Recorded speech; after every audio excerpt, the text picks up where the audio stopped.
Dugaan penganiayaan guru resmi dilaporkan ke polisi Lampung Tengah. MT Jack News, korban F, memberikan keterangan di Mapolsek Gunung Sugi pada Kamis, tanggal 8 Desember tahun 2025. Ia didampingi oleh suaminya, John Sinaga, serta perwakilan Aliansi Jurnalis Nusantara. Berikut ini keterangan suami korban.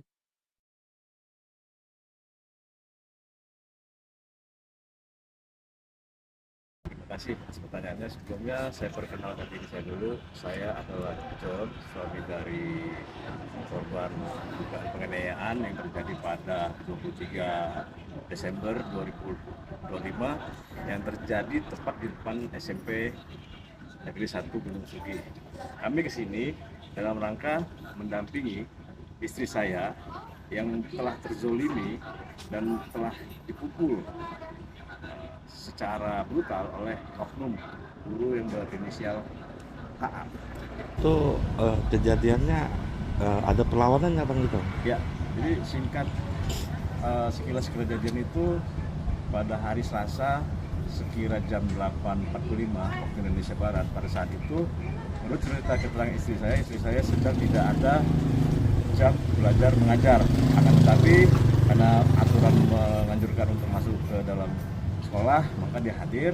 Setelah absen pagi, dia diajak kawannya bersama kawannya yang kebetulan kontrak di depan SMP Negeri 1 Gunung Sugi.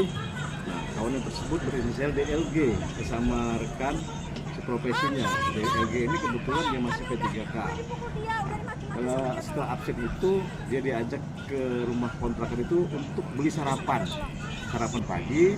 Nah, selang baru sekitar beberapa menit dia duduk di situ, tiba-tiba oknum ini menghampiri oknum guru yang berinisial HA ini pada hari itu, dan terjadilah pukulan bertubi-tubi terhadap istri saya dan salah satu rekan istri saya itu. Jadi pada hari ini Bang, di tanggal 8 Januari, apakah ini tahap laporan awal atau bagaimana Bang? Ya, jadi kronologi singkat kejadian ini setelah saya utarakan di awalnya kami berlapor ke sini. Setelah itu karena di sini mungkin lagi ramai dan sibuk, kami berlapor ke Polres Gunung Sugi, Lampung Tengah pada tanggal 23 sekira jam 3 sore.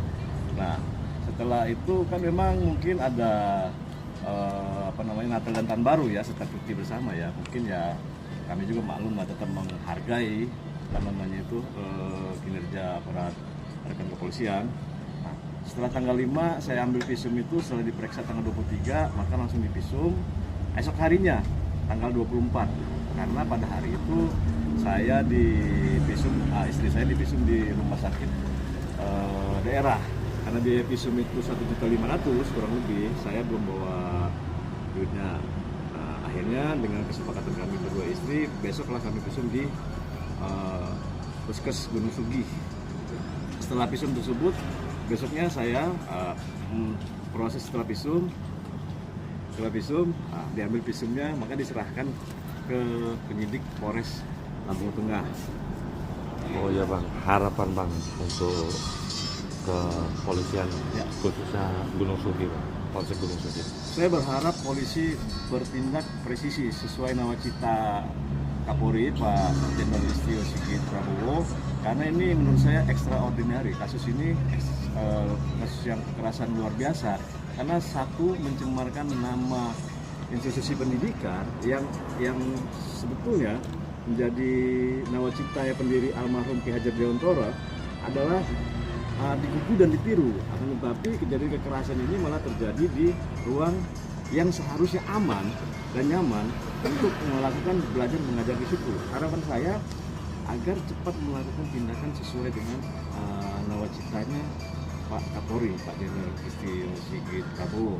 Dan satu hal lagi, karena Pak Prabowo juga sudah menggelontorkan anggaran yang banyak dan memperhatikan pendidikan ini yang benar-benar luar biasa, seperti bangun sekolah-sekolah, maka harus didukung dengan sumber daya manusia yang benar-benar handal gitu, untuk memajukan generasi emas Indonesia. Terakhir Bang, ada pesan nggak Bang buat ke kepala sekolah atau dinas pendidikan Lampung Tengah Bang? Untuk kepala sekolah seharusnya saya berpesan agar bisa mencegah secara dini, agar permasalahan ini tidak berkembang lanjut membias, seolah-olah kepala sekolah mengadakan pembiaran atas terhadap suatu kejadian luar biasa yang terjadi di depan sekolah di jam dinas sekolah. Harapan saya kepala sekolah jangan menutup mata dan jangan menutup komunikasi, karena beberapa kali saya komunikasi dengan kepala sekolah Hamzah, dia selalu tidak merespon saya. Saya juga tanda tanya besar ada apa. Untuk dinas pendidikannya Untuk Pak? dinas pendidikannya saya minta responsif lah, ya kan. Kita kan tahu, kita kan sebagai pewarta juga, kita juga banyak dekat dengan pejabat, kita tahu seperti apa pola-pola mereka, kita paham, seharusnya lebih responsif juga terhadap kasus ini.